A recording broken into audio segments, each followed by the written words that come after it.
1.3 ગુણ્યા 10⁻15 મીટર યાદ રાખવાનું છે. અને બીજી વાત એક હકીકત કે જો તમને કોઈ તત્વની ઘનતા પૂછે, કોઈ તત્વની ઘનતા મેળવો, ઘનતાનું સૂત્ર જે છે એ સમજીએ. રો બરાબર શું થાય? દળ એટલે શું? કે કુલ ન્યુક્લોનનું દળ.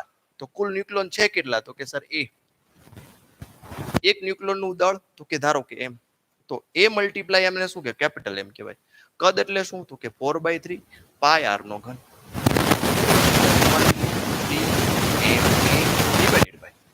4 પાય આર ની જગ્યાએ શું લખો? r0 સમીકરણ 1 લખી નાખીએ. તો r0 a રેસ ટુ 1/3 ની 3 ઘાત. તો શું થાય? જો જોઈએ 3m a as it is, 4 pi as it is. r0 નો ઘન થશે 3 3 કેન્સલ એટલે ખાલી a કેન્સલ. ફાઇનલી લખીએ કે ઘનતાનું ફોર્મ્યુલા શું બન્યું? 3m divided by 4 pi r0 ઘન. આમાં બધું અચળ જ છે, કોઈ ડાયનેમિક નથી. ન્યુટ્રોનનું પ્રોટોનનું દળ 4 pi r0 કેટલું છે? 1.3 પર મીટર. બધી વેલ્યુ મૂકો, તો કોઈ પણ બધી જ વેલ્યુ મૂકો, આન્સર આવશે તમારો 2.3 ગુણ્યા 10⁻17 કિલોગ્રામ પ્રતિ મીટર. તો એનો મતલબ કોઈ પણ તત્વની, અહીંયા લખું છું, કોઈ પણ તત્વની તમને ઘનતા પૂછે, બરાબર, ન્યુટ્રોનની, પ્રોટોનની, ન્યુક્લિયરની ઘનતા કેટલી છે? તો ખાસ યાદ રાખો આ સ્ટેટમેન્ટ 2.3 × 10⁻17 કિલોગ્રામ પ્રતિ મીટર ઘન. ઘણી વખતે આના એક્ઝામ્પલ પૂછાતા હોય છે. બે તત્વ આપેલા હોય કે બે તત્વની ત્રિજ્યાનો ગુણોત્તર મેળવો. તો બે તત્વ આપેલા હોય તો એ પ્રમાણે અહીંયા એ જે છે ચેન્જ થાય, બાકી જે છે. ચલો આને નોટ કરો, પછી આપણે આગળ લઈએ. ત્યારબાદ આપણે વાત કરી છે દળ ક્ષતિની. આ તે ન્યુક્લિયસની ત્રિજ્યાની વાત કરીએ આપણે. જો લાસ્ટ ચેપ્ટરની અંદર વાત કરીએ, ત્રિજ્યા ન્યુક્લિયસની નહોતી, એ ત્રિજ્યા હતી અણુની ત્રિજ્યા હતી, બરાબર. અણુ નામના ચેપ્ટરની અંદર અણુની ત્રિજ્યા આવે, ન્યુક્લિયસના ચેપ્ટરની અંદર ન્યુક્લિયસની ત્રિજ્યા. બંને ત્રિજ્યાઓ અલગ અલગ છે. મોસ્ટલી બધા વિદ્યાર્થીઓ કન્ફ્યુઝ થતા હોય છે કઈ ત્રિજ્યા પૂછી. ન્યુક્લિયસની પૂછી છે તો ન્યુક્લિયસ માટેનો ફોર્મ્યુલા r બરાબર r0 a રેસ ટુ 1/3. અને જો તમને પૂછી છે અણુની ત્રિજ્યા, તો અણુ આપણે લીધું n² h² ε0 પાઈ m z². ખાસ યાદ રાખો બંને ત્રિજ્યા અલગ અલગ છે. અણુની ત્રિજ્યા અલગ છે અને ન્યુક્લિયસની ત્રિજ્યા પણ અલગ છે. હવે આપણે વાત કરીશું છે બાળકો દળ ક્ષતિ વિશે. દળ ક્ષતિ અથવા તો એને કહીશું માસ ડિફેક્ટ. ઇંગ્લિશમાં માસ ડિફેક્ટ કહીશું ડેલ્ટા એમ. તો દળ ક્ષતિ માસ ડિફેક્ટ એટલે શું? તો કે દળમાં ફેરફાર હોય. પણ કોના દળમાં ફેરફાર? તો કે ન્યુક્લોન જે છે, આપણે વાત કરીએ ભાઈ આ ન્યુક્લિયસ છે. ન્યુક્લિયસની અંદર કોણ હોય? તો કે ન્યુટ્રોન હોય સર. બીજું તો કે પ્રોટોન હોય. ઓકે, તો આપણે એક કામ કરીએ. કેટલા પ્રોટોન છે? તો કે 3 પ્રોટોન છે. કેટલા ન્યુટ્રોન છે તો કે 3 ન્યુટ્રોન છે બરાબર છે પ્રોટોનનું કુલ દળ કરીએ પ્રોટોનનું કુલ દળ કરીએ ન્યુટ્રોનનું દળ કરીએ માની લો આનું 100 થયું આનું 200 થયું એપ્રોક્સિમેટ તો ટોટલ દળ કેટલું થઈ ગયું 300 ટોટલ આખા ઇન્ડિવિજ્યુઅલ ન્યુક્લોનનું દળ કેટલું થઈ ગયું 300 પરંતુ જ્યારે આખા ન્યુક્લિયસનું આપણે દળ કરીએ ત્યારે તમને મળે છે 295 એનો મતલબ કે જ્યારે પૂરેપૂરા ચોકલેટના ડબ્બાનું વજન કર્યું ત્યારે તમને 1 કિલોગ્રામ મળ્યું અને અંદર રહેલી ચોકલેટનું ઇન્ડિવિજ્યુઅલ વજન કરી એનો સરવાળો કર્યો ત્યારે તમને 1 કિલોગ્રામ 200 ગ્રામ 1 કિલોગ્રામ અને 200 ગ્રામ 1 કેજી 200 ગ્રામ એનો મતલબ કે દળ વધ્યું ઇન્ડિવિજ્યુઅલ સરવાળો કરો ત્યારે વધે છે આવું પ્રેક્ટિકલી શક્ય નથી પરંતુ ન્યુક્લિયસની અંદર આવું બને છે તો આ જે વધારો છે અથવા તો ઘટાડો જે છે એને દળ ક્ષતિ તરીકે ઓળખવામાં આવે છે ચલો બરાબર સમજીએ કેવી રીતે તો દળ ક્ષતિ એટલે ડેલ્ટા એમ શું કરવાનું છે તો કે ન્યુક્લિયરના ઇન્ડિવિજ્યુઅલ મારે લેવું છે પ્રોટોન એક પ્રોટોનનું દળ માસ ઓફ પ્રોટોન આવા કેટલા પ્રોટોન છે તો કે પ્રોટોન ઝેડ હોય plus mass of neutron proton આવશે પ્રોટોન લેવાઈ ગયું છે માસ ઓફ ન્યુટ્રોનની સંખ્યા કેવી રીતે બતાવાય તો કે a માઇનસ ઝેડ અથવા તો n લખો તો પણ ચાલે તો આ શું મળ્યું તો કે ઇન્ડિવિજ્યુઅલ એટલે કે અલગ અલગ બધા પ્રોટોન અને ન્યુટ્રોનનો સરવાળો દળનો સરવાળો માઇનસ ટોટલ ન્યુક્લિયસનું દળ બરાબર છે હંમેશા આ વધારે છે ને આ ઓછું હશે તો આ જે છે ને શું કહેવાય દળ ક્ષતિ કહેવામાં આવે છે કદાચ તમને પૂછે કોઈ તત્વનો દળ ક્ષતિ મેળવો તો આ રીતે મેળવી શકાય એમાં તમને ખ્યાલ હોવો જોઈએ ઉપર એ હોય નીચે ઝેડ હોય એ માઇનસ ઝેડ એટલે ન્યુટ્રોનની સંખ્યા હવે દળ ક્ષતિ પછી બંધન ઉર્જા સમજવી છે કોઈ તત્વની બંધન ઉર્જા કુલ બંધન ઉર્જા ખાસ યાદ રાખજો અહીંયા આપણે લખશું બંધન ઉર્જા ઇંગ્લિશમાં કહીશું બાઇન્ડિંગ એનર્જી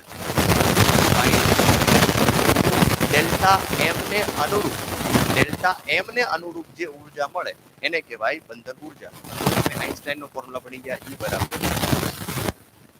આ જ ફોર્મ્યુલા વાપરવાનો છે બંધન ઉર્જા બરાબર એમ ની જગ્યાએ શું લેશું ડેલ્ટા એમ સી સ્ક્વેર આને કહેવાય બંધન ઉર્જાનો ફોર્મ્યુલા ખાસ યાદ રાખજો અહીંયા આગળ 1U ઇઝ ઇક્વલ 931.5 મેગા ઇલેક્ટ્રોવોટ મેળવવાનું હોય છે એટલે કે ડેલ્ટા એમ સી સ્ક્વેર એટલે કે માની લો અહીંયા આગળ તમને મળ્યું કે suppose 0.025 U into C square તો યુ સી સ્ક્વેર ખાસ યુ સી સ્ક્વેર બરાબર 0.025 યુ સી સ્ક્વેર છે ને ત્યાં હું લખવાનું 931.5 મેગા ઇલેક્ટ્રોવોટ આ રીતે જ્યાં યુ સી સ્ક્વેર છે ત્યાં શું લખશો 931.5 મેગા ઇલેક્ટ્રોવોટ આ રીતે તમે એનર્જી ફાઇન્ડ કરી શકો અને ત્રીજું છે ન્યુક્લિયોન દીઠ બંધન ઉર્જા તો ન્યુક્લિયોન દીઠ બંધન ઉર્જા છે શું એટલે કે કોઈ એક સિંગલ પ્રોટોનની ઉર્જા કોઈ સિંગલ ન્યુટ્રોનની ઉર્જા એને કહેવાય ન્યુક્લિયોન દીઠ બંધન ઉર્જા જેને EBN થી ઓળખવામાં આવે બાળકો કેનાથી ઓળખે EBN અહીંયા લખું જગ્યા છે આપણી પાસે તો EBN એટલે થાય શું તો કે કુલ ઉર્જા EB ના છેદમાં ન્યુક્લિયસની સંખ્યા કેટલી છે તો કે એ ન્યુક્લિયસની કુલ સંખ્યા કેટલી ન્યુક્લિયસની અંદર રહેલા ન્યુક્લિયસની સંખ્યા એ થી બતાવવામાં આવે તો ડિવાઇડેડ બાય એ કરો તો આ ફોર્મ્યુલા બની ગયું EBN બરાબર EB ડિવાઇડેડ બાય એ હવે આમાં એક તમને હકીકત સમજાવી દઉં કે આયરન આવો એમસીક્યુ પૂછાણેલો છે કે ભાઈ આયરન એટલે Fe નો ક્રમાંક હોય 56 અણુ ક્રમાંક 56 હોય સૌથી વધારે EBN જે છે એ આયરન ધરાવે છે અને 56 કંઈક સમથિંગ 7 કે જોઈ લેજો તમે EBN સૌથી વધારે કોણ ધરાવે છે તો કે આયરન ધરાવે છે બરાબર છે જેનો અણુ ક્રમાંક કેટલો છે પરમાણુ ક્રમાંક કેટલો છે 56 ચલો આને પણ નોટ કરો દળ ક્ષતિ ઉપરથી બંધન ઉર્જા ઉપરથી ન્યુક્લિયોન દીઠ બંધન ઉર્જા મેળવવાની હોય છે જે રેક્ટેંગલ બોક્સ કર્યા છે એ બધા યાદ રાખવાના છે ચલો ત્યારબાદ હવે આપણે વાત કરવી છે સ્થાયી તત્વો અસ્થાયી તત્વો તો આપણે વાત કરીએ અસ્થાયી તત્વો એટલે શું અસ્થાયી તત્વનો મતલબ કે ન્યુટ્રોન પ્રોટોન સમાન ના હોય સમાન નથી બરાબર ન્યુટ્રોન અને પ્રોટોન સમાન નથી એવા તત્વોને શું કહેવાય અસ્થાયી તત્વો કહેવાય ક્યાં જોવા મળે તો કે 82 પરમાણુ ક્રમાંક કરતા 82 પરમાણુ ક્રમાંક કરતા વધારે બધા જ તત્વ જે છે એ કેવા છે? અસ્થાયી તત્વ છે. તો અસ્થાયી તત્વને શું કરવું હોય તો કે ન્યુટ્રોન અને પ્રોટોન સમાન કરવા હોય છે. તો ન્યુટ્રોન અને પ્રોટોન સમાન કરવા માટે શું કરીએ તો કે ન્યુટ્રોન હંમેશા વધારે હોય અને પ્રોટોન હંમેશા ઓછા હોય. તો ન્યુટ્રોન પ્રોટોન સમાન કરવા માટે ન્યુટ્રોન જે છે ન્યુટ્રોનનું વિખંડન કરવું પડે, ડિસઇન્ટિગ્રેશન કરવું પડે. બરાબર છે? ન્યુટ્રોનનું શું કરવું પડે? વિખંડન કરવું પડે. અને ન્યુટ્રોનનું વિખંડન કરે તો એક ઇલેક્ટ્રોન અને એક પ્રોટોન બને. એક ઇલેક્ટ્રોન અને એક પ્રોટોન બને. પણ આ બધું વિખંડન ક્યાં હોય? ન્યુક્લિયસની અંદર થતું હોય. તો વિખંડન દરમિયાન જે ઇલેક્ટ્રોન ને પ્રોટોન બને તો ન્યુક્લિયસની અંદર ઇલેક્ટ્રોનને રહેવાની પરમિશન નથી. એટલે આવા ઇલેક્ટ્રોન મારી બહાર જેને બીટા પાર્ટિકલ કહેવામાં આવે છે. શું કહેશું બાળકો? બીટા માઇનસ તરીકે ઓળખવામાં આવે છે. એટલે સમજી લો યુરેનિયમ, પોલોનિયમ, એક્ટિનિયમ આ બધા જે છે એ કેવા છે? અસ્થાયી તત્વો છે. અસ્થાયી તત્વો હંમેશા સ્પોટેનિયસ એટલે કે એમાંથી આલ્ફા, બીટા અને ગામા કણો નીકળતા હોય છે. આલ્ફા નીકળે, બીટા નીકળે, ગામા નીકળે. પછી આપણે વિગતવાર વાત કરીએ, ભલે સિલેબસમાં નથી પણ છતાં પણ આપણે આલ્ફા, બીટા અને ગામાની વાત કરીશું. તો આલ્ફા, બીટા અને ગામા નીકળતા હોય છે. તો આપણે આલ્ફા, બીટા અને જે ગામા નીકળે છે એમાં આપણે વાત કરીએ તો સૌથી પેનેટ્રેશન ભેદન શક્તિ કોની પાસે છે? તો ભેદન શક્તિ સૌથી વધારે, ખાસ યાદ રાખો, સૌથી વધારે ભેદન શક્તિ કોની પાસે છે? ગામા પાસે. પરંતુ આપણે વાત કરીએ આયનીકરણ શક્તિ સૌથી વધારે કોની? તો કે આલ્ફાની. સૌથી વધારે આયનીકરણ શક્તિ કોની? આલ્ફાની. આલ્ફા એટલે થાય શું? તો કે કોના ન્યુક્લિયસ છે? તો કે આલ્ફા એટલે હિલિયમનું ન્યુક્લિયસ છે, He2 4. બીટા એટલે શું? તો કે પોતે ઇલેક્ટ્રોન છે. અને ગામા જે છે એ વિકિરણ છે, કોઈ પણ પ્રકારનું ન્યુક્લિયસ નથી. બરાબર છે? આમાં જોવા જઈએ તો કે આ કણ છે, આ પણ કણ છે, પરંતુ આ કેવું છે? તો કે વિકિરણ છે. ખ્યાલ આવ્યો કે નહીં? આ કણ છે, આલ્ફા કણ, બીટા કણ. ગામા જે છે વિકિરણ છે. આનો વેગની વાત કરીએ આપણે તો વેગ આનો કેટલો થાય? તો કે 3 × 10⁸. કારણ કે વિકિરણનો વેગ કેટલો હોય? 3 × 10⁸ મીટર પ્રતિ સેકન્ડ. આમાં શું થાય? તો કે ડિપેન્ડ્સ ક્યાંથી કેવી પરિસ્થિતિમાં નીકળે છે એના ઉપર આલ્ફા અને બીટાનો વેગ નક્કી થતો હોય છે. આ પણ નોટ કરો, એમસીક્યુમાં ક્યારેક પૂછી શકે. હવે આપણે વાત કરીએ આલ્ફા ડીકે, બીટા ડીકે અને ગામા ડીકે. એટલે કે આલ્ફા ક્ષય, બીટા ક્ષય અને ગામા ક્ષય છે શું?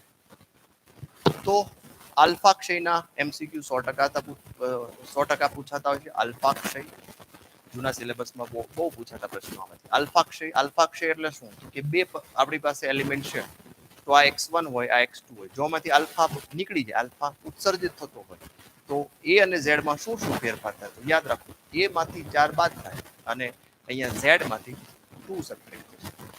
જો એ માંથી 4 સબટ્રેક્ટ થતું હોય, ઝેડ માંથી 2 સબટ્રેક્ટ થતું હોય તો આલ્ફા નીકળ્યો હોય, અથવા તો આલ્ફા નીકળે તો એ માંથી 4 સબટ્રેક્ટ થાય, ઝેડ માંથી 2 સબટ્રેક્ટ થશે. બીટા ક્ષય માટેની વાત કરીએ આપણે તો બીટા ક્ષય બે પ્રકારના હોય, બીટા પ્લસ અને બીટા માઇનસ. તો આમાં પણ આપણે વાત કરીએ x1 અને x2 છે, એ અને z છે. શું બીટા પ્લસ? એટલે યાદ રાખો એ માં પરિવર્તન નહીં થશે, z માં પરિવર્તન. આ પ્લસ હોય તો આ -1 x1 થી x2. x1 અને x2 તત્વ છે, બીજું કઈ નથી. a અને z હોય ઇનિશિયલી, તો હવે શું થાય? તો કે એ માં પરિવર્તન નહીં થશે, પરંતુ આ માઇનસ છે તો અહીંયા શું આવશે? z+. ક્લિયર?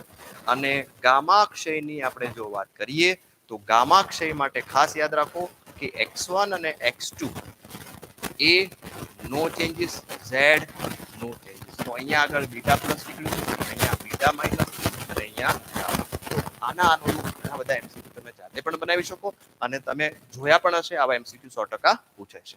નોટ કરો. ત્યારબાદ આપણે રેડિયો એક્ટિવિટીની વાત કરવી છે. ચલો, ત્યારબાદ આપણે વાત કરીએ રેડિયો એક્ટિવિટી. તો રેડિયો એક્ટિવિટી એટલે મતલબ શું થાય? એક્ટિવિટીનો મતલબ શું થાય? કે જ્યારે અસ્થાયી તત્વો જે છે જેમાંથી આલ્ફા, બીટા, ગામા જે છે સ્વયં સ્ફુરિત થતા હોય છે, તો આ ઘટનાને રેડિયો એક્ટિવિટી કહેવાય. બરાબર છે. અને આવા પદાર્થોને શું કહેવાય? રેડિયો એક્ટિવ પદાર્થ કહેવામાં આવે છે. રેડિયો એક્ટિવ પદાર્થની અંદર જાણીતું નામ છે એ યુરેનિયમ છે. ખાસ યાદ રાખો. 92 238 કંઈક આમ જ છે. તો યુરેનિયમ જે છે એ જાણીતું નામ છે.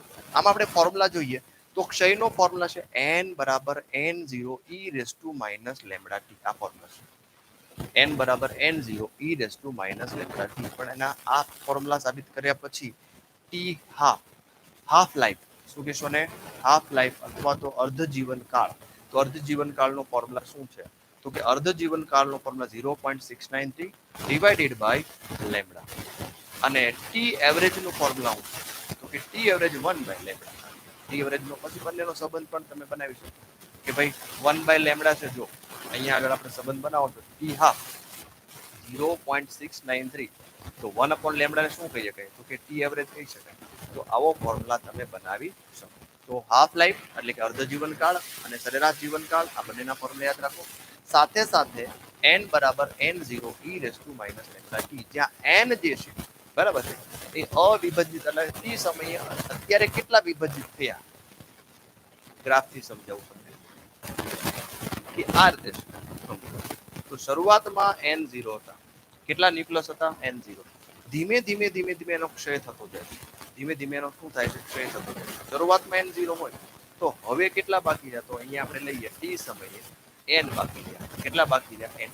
અહીંયા ટી સમયે ન્યુક્લિયસની સંખ્યા બતાવે છે અને n0 જે છે શરૂઆતમાં ન્યુક્લિયસની સંખ્યા બતાવે છે. અહીંયા આ વસ્તુ બતાવે છે ક્ષય થાય છે. ક્ષય એટલે ઘટતું જાય છે. ક્ષય એટલે શું થાય? ઘટતું જાય છે.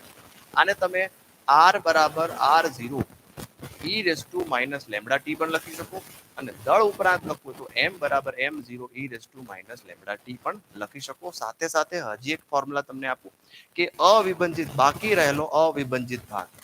બાકી રહેલો આવા પ્રશ્નો વારંવાર પૂછાતા હોય. બાકી રહેલો અવિભાજિત ભાગ.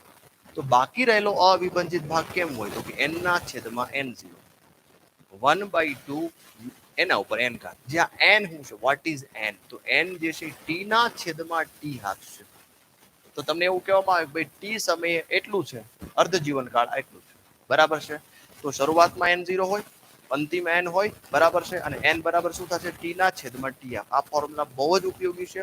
આમાં તમે આ પણ લખી શકો કે ભાઈ એક્ટિવિટી જે છે r ના છેદમાં r0 1/2 રેસ ટુ n આમ પણ લખી શકાય. પછી m ના છેદમાં દળના ઉપરાંત લખવું હોય તો તમે 1/2 રેસ ટુ n તમે આ રીતે પણ લખી શકો. જ્યાં n છે ખાસ યાદ રાખજો અર્ધ જીવનકાળ અલગ છે. ટી એટલે હું એક્ઝેક્ટ અત્યારે કેટલી એક્ટિવિટી છે. એક્ઝામ્પલ પણ તમને સમજાવું તમને કે તમને કીધું હોય કે ભાઈ શરૂઆતની એક્ટિવિટી જે છે એ કેટલી હતી? 22 છે માની લો. તો ટી બરાબર 5 કલાક પછી તો 5 કલાક પછી એક્ટિવિટી હવે કેટલી છે? તો કે ભાઈ 11 છે. બરાબર છે. અને આનો અર્ધ જીવનકાળ કેટલો આપ્યો છે? તો કે 10 આપ્યો. તો આ બધી વસ્તુ આપી છે. તો તમને કીધું બાકી રહેલો અવિભાજિત ભાગ મળો. તો બાકી રહેલો અવિભાજિત ભાગ n/n પણ તમને એવું બાકી રહેલો નહીં, વિભાજિત ભાગ કેટલો છે બાકી રહેલો નહીં.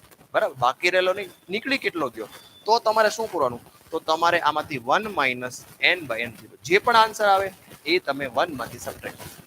જે પણ આન્સર આવે 1 માંથી સબટ્રેક્ટ કરી દો. જો ટકાવારીમાં પૂછાય તો આ જે છે n/n0 ને મલ્ટીપ્લાય 100 કરી દો. જો ટકાવારીમાં પૂછાય તો. ચલો આને પણ નોટ ડાઉન કરો સાથે સાથે. પછી ત્યારબાદ ફિશનની પ્રક્રિયા જે છે એમાં હું તમને ખાલી સમજાવી દઉં. ફિશનની પ્રક્રિયા જે છે એમાં યુરેનિયમ જે છે, યુરેનિયમ 92-238 એને યુરેનિયમને જો ન્યુટ્રોનના ધીમા પ્રહારથી મારવામાં આવે તો શું થાય? તો કે બે ભાગ પડે. આમ તો 60 જેવી પોસિબિલિટી ગણી શકાય, પણ આના બે ભાગ પડે છે. કયા કયા? એક તો બેરિયમ અને ક્રિપ્ટોન. અને સાથે સાથે ઉર્જા છૂટી પડે છે. તો ઉર્જા કેટલી છૂટી પડે? તો કે 180 મેગા ઇલેક્ટ્રોવોટ થી શરૂ કરી અને 200 મેગા ઇલેક્ટ્રો, એટલે કે દરેક ફિશનની પ્રક્રિયામાં અલગ અલગ હોય. તો આપણે ક્યારેક 180 લેતા હોય, ક્યારેક 200 લેતા હોય. ખાસ યાદ રાખો યુરેનિયમના એક ન્યુક્લિયસના ફિશન પ્રક્રિયામાં કેટલી ઉર્જા છૂટી પડે છે? તો કે 180 થી 200. મોસ્ટલી આપણે 200 લઈને ગણતરી કરતા હોય છે, તો ક્યારેક 180 પણ લેવામાં આવે છે, ક્યારેક 200 પણ લેવામાં આવે છે. તો ખાસ યાદ રાખો, ફિશન પ્રક્રિયામાં કેટલી ઉર્જા છૂટી, એક ન્યુક્લિયસ ભંગાણ થાય છે. ખાસ યાદ રાખજો, એક ન્યુક્લિયસ. આવા તો કેટલા ન્યુક્લિયસ થતા હોય છે, તો એક ન્યુક્લિયસના ભંગાણમાં 200 મેગા ઇલેક્ટ્રો એનર્જી છૂટી પડે છે. આગળ વાત કરીએ આપણે, તો આ વાત કરીએ આપણે ન્યુક્લિયસની. તો ન્યુક્લિયસની અંદર ત્રિજ્યા, ખાસ કરીને ફોર્મ્યુલા પૂછાય છે, R બરાબર R0 a⁻1/3. તો અહીંયા આ લેક્ચરને પૂરો કરીએ. લેક્ચર ગમ્યો લાઈક કરો, વધુમાં વધુ શેર કરો, અને જો ચેનલને સબસ્ક્રાઇબ નથી કરી તો સબસ્ક્રાઇબ કરો.